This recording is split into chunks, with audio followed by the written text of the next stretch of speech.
على رسوله الأمين وعلى آله وأصحابه أجمعين أما بعد فأعوذ بالله من الشيطان الرجيم بسم الله الرحمن الرحيم وما خلقت الجن والإنس إلا ليعبدون صدق الله العظيم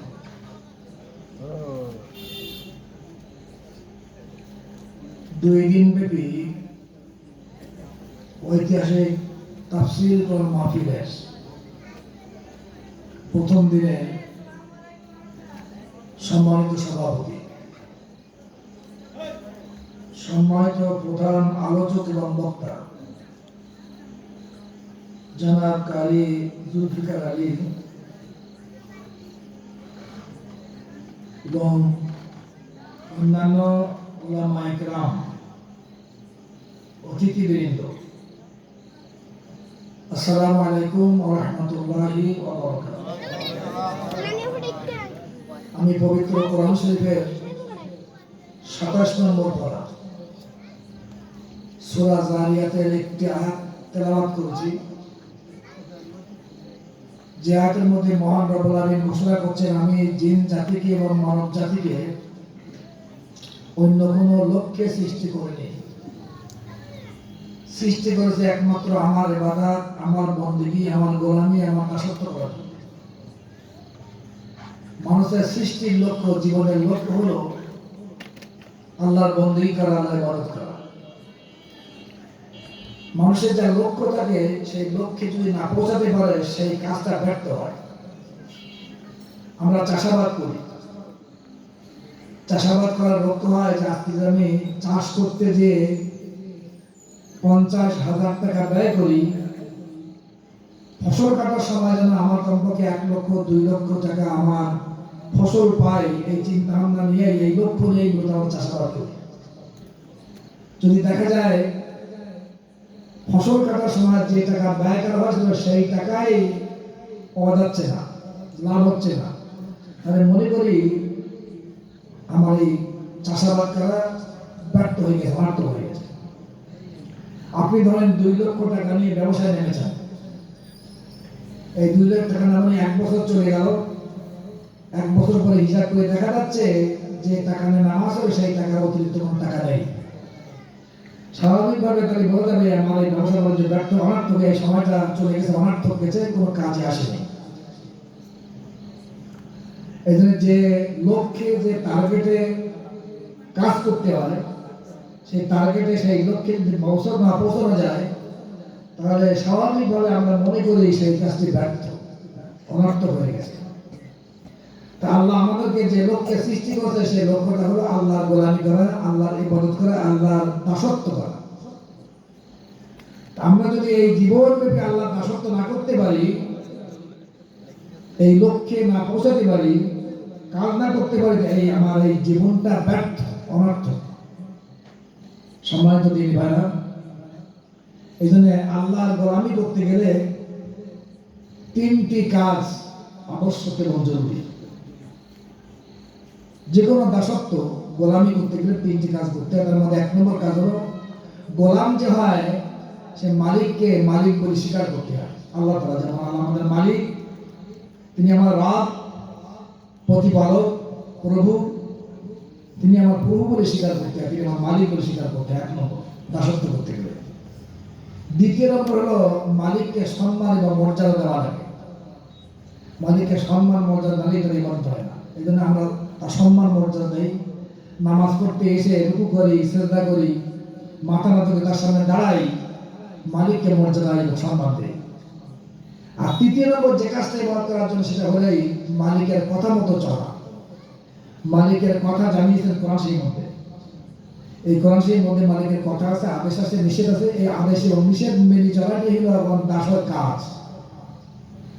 আমরা যদি জীবনব্যাপী আল্লাহর আদেশ এবং নিষেধ না মেনে চলতে পারি, তাহলে আমাদের জীবনটা ব্যর্থ বলে গণ্য হবে।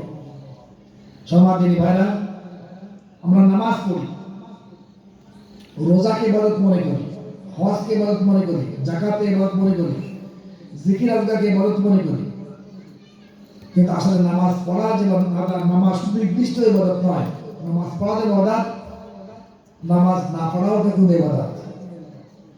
আমার খারাপ লাগবে, যেমন ধরেন সূর্য ওঠার সময় নামাজ পড়া কি আল্লাহর ইবাদত না, শয়তানের ইবাদত।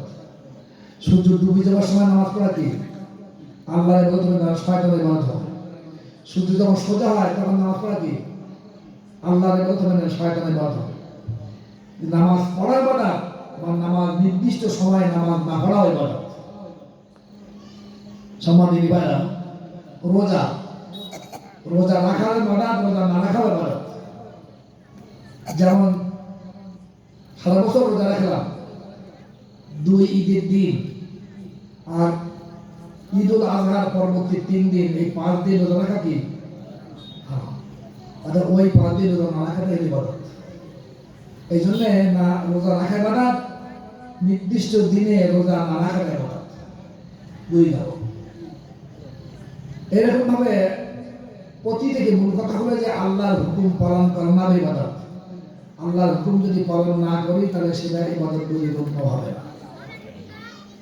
সম্মানিত ভাইরা, এদের জীবনের সর্বক্ষেত্রে আল্লাহর হুকুম পালন করতে পারছি কিনা আমাদের খেয়াল করা দরকার। আল্লাহকে আমরা মালিক মনে করি, আল্লাহকে রব মনে করি, আল্লাহকে সম্মান মর্যাদা দিয়ে শ্রদ্ধা করি, আল্লাহর হুকুম কিছু কিছু ক্ষেত্রে পালন করি আর কিছু কিছু ক্ষেত্রে পালন করি না, তাহলে দেখা যায় ওই ক্ষেত্রে আমার ইবাদত বলে আল্লাহ গণ্য হবে না। আর ইবাদত করার ক্ষেত্রে জিন এবং মানুষ কিন্তু সমান। মানুষকেও আল্লাহ তাআলা ইবাদত করার সৃষ্টি করেছেন আর জিনকেও আল্লাহ ইবাদত করার সৃষ্টি করেছেন। একটা ক্ষেত্রে মানুষের মর্যাদা আল্লাহ বেশি রাখছেন, সেটা হলো পৃথিবীর কোন সৃষ্টিকে এই মর্যাদা আল্লাহ দেননি, সেটা খেলাফতের দায়িত্ব। মানুষ খলিফা আর জিনরা কিন্তু খলিফা না। ফেরেশতারাও আল্লাহ খলিফা না, মানুষের আল্লাহ খলিফা। কোন সময় আল্লাহ উল্লেখ করছেন, وَإِذْ قَالَ رَبُّكَ لِلْمَلَائِكَةِ إِنِّي جَاعِلٌ فِي الْأَرْضِ خَلِيفَةً। আল্লাহ বলছেন ফেরেশতা মণ্ডলীর কাছে, নিশ্চয়ই আমি পৃথিবীতে খলিফা নিয়ে প্রতিনিধি নিয়ে করব। খলিফার কাজ কিন্তু কয়টি? 4টি। 1 নম্বর কাজ হলো তিনি যত কাজ করবেন মালিককে সন্তুষ্ট করার জন্য করবেন। প্রতিনিধির কাজ হলো যে মালিক কিভাবে সন্তুষ্ট হয় সেই কাজটা আমি করব। 2 নম্বর কাজ হলো মালিকের কাছে জবাবদিহি করতে হবে, আমাকে এই মানুষের কাছে আকর্ষণ করতে হবে যে আমি যে কাজ করি না কেন মালিকের কাছে জবাবদিহি করতে হবে, আমার জবাব দিতে হবে। খলিফা মনে করেন আমি খেলাফতের দায়িত্ব পালন করছি কিনা আমাকে জবাবদিহি করতে হবে। 3 নম্বর কাজ হলো প্রত্যেকটা কাজ মালিকের হুকুম মতো করতে হবে, মালিকের নির্দেশনার বাইরে কোনো কাজ করা যাবে না। প্রতিনিধির খলিফার কাজ হলো। আর 4 নম্বর হলো এই পৃথিবীটা মালিক আমি না, এই দেহের চোখের হাত পার মালিক আমি না, আমি তার প্রতিনিধি মাত্র। আমি মালিকের জিনিসে আমি মাত্র ব্যবহার করি মাত্র তার নির্দেশ মোতাবেক। এই পৃথিবীটা আমি এর মালিকানা আমার না, এই মালিকানা মালিকানা আমি প্রতিনিধি মাত্র। মালিক যা বলবে সেইভাবে এই পৃথিবী আমি চলবো, ফেলবো, যাওয়া আসা করবো, কথাবার্তা বলবো, দেখবো আর মালিকের কথা মতো করবো। এই 4টি কাজ যদি আমরা করতে পারি তাহলে আল্লাহ খলিফার দায়িত্ব আমরা পালন করতে পারবো। সম্মানিত ভাইরা, খেলাফতের মর্যাদা ইবাদতের মর্যাদা থেকে অনেক গুণ বেশি। হাদিসে উল্লেখ আছে, রাসূলুল্লাহ সাল্লাল্লাহু আলাইহি ওয়াসাল্লাম বলেছেন, قال النبي صلى الله عليه وسلم يوم من إمام عادل خير من عبادة 60 سنة رواه الطبراني أو كما قال عليه الصلاة والسلام। আল্লাহ রাসূল বলেন কোন ব্যক্তি ইমাম, এই ইমাম মানে হলো মসজিদের ইমাম না, রাসূল ইমাম বলতে গেলে বোঝায় রাষ্ট্র নায়ক, রাষ্ট্র পরিচালনা যিনি করেন। আর আদিল ন্যায় বিচারক, যিনি দেশকে আল্লাহর হুকুম মতো পরিচালনা করেন, চালান। ন্যায় বিচারক যিনি বাদশা, একদিন মাত্র যদি দেশকে আল্লাহর হুকুম মতো আল্লাহর বিধান মতো পরিচালনা করে, দেশকে আল্লাহর হুকুম একদিন মাত্র, একদিনের মর্যাদা আল্লাহ রাসূল বলেছেন 60 সানা, সানা মানে বছর, 60 মানে 60 বছর পর্যন্ত ইবাদত করলে, নামাজ পড়লে, রোজা রাখলে, হজ করলে, যাকাত দিলে, জিকির করলে যে সওয়াব হয়, এই 60 বছর ইবাদত করা চেয়ে অনেক গুণে উত্তম কাজ একদিন মাত্র আল্লাহর হুকুম মতো দেশ শাসন করা। সম্মানিত ভাইরা, এখানে খেলাফতের দায়িত্ব, এই খেলাফতের দায়িত্বের মর্যাদা ইবাদতের চেয়ে 60 বছরের ইবাদত করা চেয়ে অনেক উত্তম কাজ বলে আল্লাহ রাসূল উল্লেখ করেছেন। সম্মানিত ভাইরা, এই হাদিসের বিপরীত আমরা চিন্তা করি, কোন ব্যক্তি যদি রাষ্ট্রকে শাসন করে, রাষ্ট্র পরিচালনা করে, আল্লাহর হুকুম মতো না করে, মানুষের রচিত আইন দ্বারা যদি শাসন করে, তো 60 বছর পর্যন্ত শয়তানের পূজা করলে যে গুনাহ হয়, এর চেয়ে বেশি গুনাহ হবে না। সম্মানিত ভাইরা, এই জন্যে আল্লাহর হুকুম মতো দেশ পরিচালিত হোক, পরিচালক নির্ধারণ করা আমাদের দায়িত্ব। কারা পরিচালনা করবে? একজন ন্যায় বিচারক বাদশা আমাদেরকে নিয়োগ করতে হবে। এটা আমাদের ভোটের মাধ্যমে সমর্থন দিয়ে করতে হবে। এটা যদি আমরা না করি, তো ওই রাষ্ট্রনায়ক আফগানিস্তানে আইন চালু করে যে গুনাহগার হবে, 60 বছর শয়তানের পূজা করার যে গুনাহ হবে, এই গুনাহ শরীক আমিও। কারণ অন্যায় কাজ করা আর অন্যায় কাজের সমর্থন দেওয়া একই গুনাহ। একে অন্যায় কাজ করছে আর সমর্থন করছে, ও অন্যায় কাজ করে যে গুনাহগার হচ্ছে, এই সমর্থন করে সে একই গুনাহগার হচ্ছে। একজন ন্যায় কাজ করছে, ন্যায় কাজের সমর্থক যে ন্যায় কাজকারীর সওয়াব যেমন, আর ন্যায় কাজের সমর্থক তার সওয়াব অনুরূপভাবে একই রকম সওয়াব পাবে।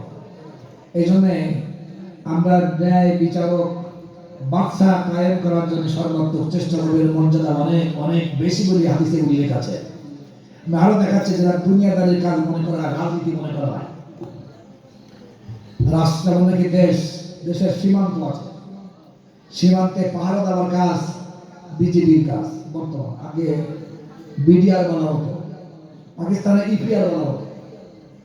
এই বিজেপির যে কাজটা আল্লাহ রাসূল যে বলছেন, রিবাতু ইয়াউমিন ফি সাবিলিল্লাহ খায়রুম মিন আলফি লাইলা ইকামু লাইলুহা ওয়া ইউসামু নাহারুহা।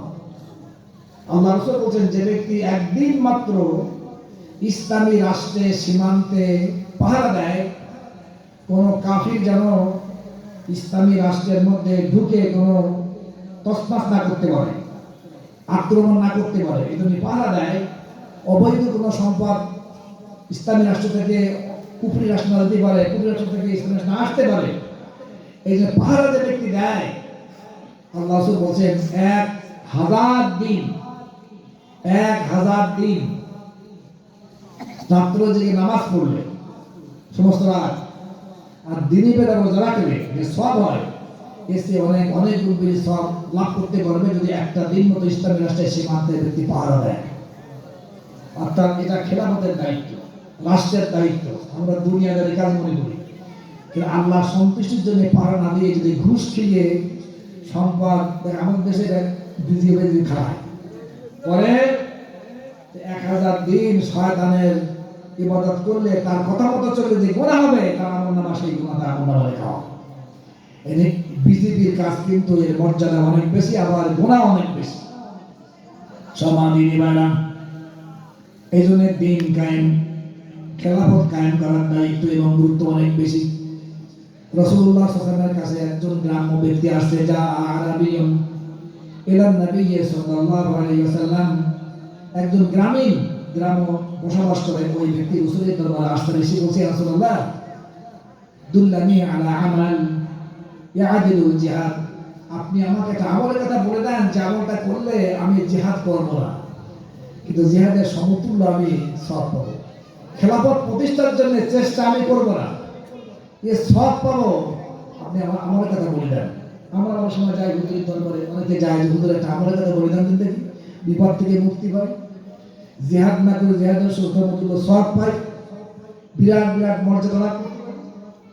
রাসূলের কাছে যখন এসে বলছে, আল্লাহ রাসূল তখন বলছেন, তিনি বিশ্বের শ্রেষ্ঠ ব্যক্তিত্ব, শ্রেষ্ঠ নবী।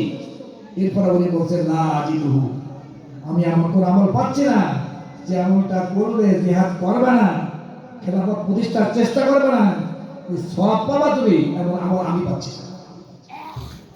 বলি আবার বলছে, সহিহ বুখারীর হাদিস, আল্লাহ রাসূল বলছেন, হাল তাস্তাতিউ, আন তাদখুলাল মাসজিদা ইদা খারাজাল মুজাহিদ ফি সাবিলিল্লাহ, তুমি কি পারবে মুজাহিদ যখন জিহাদে চলে যাবে তুমি মসজিদে প্রবেশ করবে,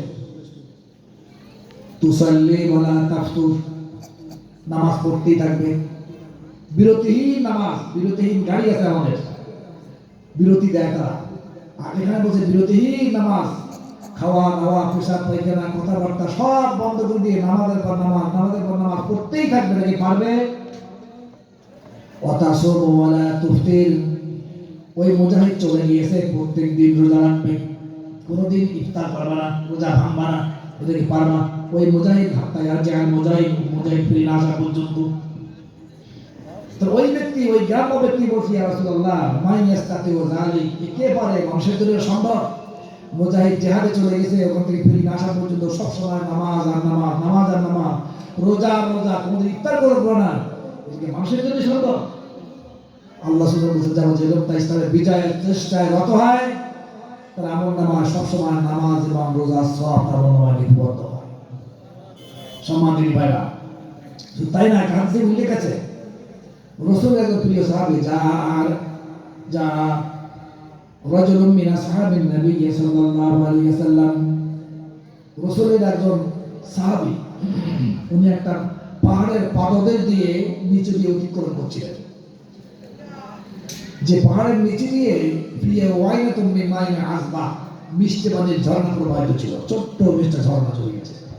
সেই মিষ্টি পানি আগে পাওয়া যেত না, এই জন্য মিষ্টি পানি ঝর্ণা পেলে এরা খুব খুশি। তো এটা দেখে ওই সাহাবীর খুব ভালো লেগেছে, পায় যাওয়াটা ভালো লাগে, বলতেছে মনে মনে কামনা করছে লাউয়া তাসুলতুন নাস ওয়া আকামতু বিহাদাস শাইর, আমি যদি মানুষের কাছে সম্পর্ক সেট করে মানুষ থেকে বিচ্ছিন্ন হয়ে এই জায়গায় থাকতে পারতাম এবং সবসময় আল্লাহর জিকির করতাম, নামাজ পড়তাম, রোজা রাখতাম, ইবাদতবন্দি করতাম, সবসময় ইবাদতবন্দি করতাম, এটা কি ভালো ছিল না? মিষ্টি পানি পান করবো আর পাহাড়ের এলাকা ফলমূল ভক্ষণ করবো। কিছুক্ষণ পরে চিন্তা করছে এটা ঠিক হবে না, আল্লাহ রাসূল বেঁচে আছেন, তার কাছে জিজ্ঞেস না করে এটা কাছে ঠিক হবে না। এই জন্য উনি বলছেন আস্তাযিনা, মানে আফআলা হাত্তা আস্তাযিনা নবী সাল্লাল্লাহু আলাইহি ওয়াসাল্লাম, আমি রাসূলের কাছে জিজ্ঞেস না করে এই কাজটা আমি কখনো করব না। এইবার রাসূলের কাছে গেছেন, যে বলছেন ফাযাকার যালিকা নবী সাল্লাল্লাহু আলাইহি ওয়াসাল্লাম, রাসূলের কাছে জিজ্ঞেস করে, হে রাসূল আমি এই এলাকায় মিষ্টি পানির একটা ঝর্ণা পেয়েছি, এলাকায় ফলমূল অনেক আছে, ফলমূল পান খাবো আর মিষ্টি পানি পান করবো, সবসময় ইবাদত বন্দেগী নামাজ রোজা জিকির তাহলিল করতেই থাকবো, আপনি যদি অনুমতি দিতেন। কেন সমাজের মিশে গীবত করতে হয়, চগলখড়ি করতে হয়, অনেক অন্যায় হয়, ঝগড়াঝাটি হয়, মারামারি কাটাকাটি হয়, এই যে একা থাকলে ওইটা হবে না, এর থেকে গুনাহ থেকে বাঁচতে হবে, আপনি অনুমতি দিতে থাকুন। আল্লাহ রাসূল তখন বলছেন, দেখো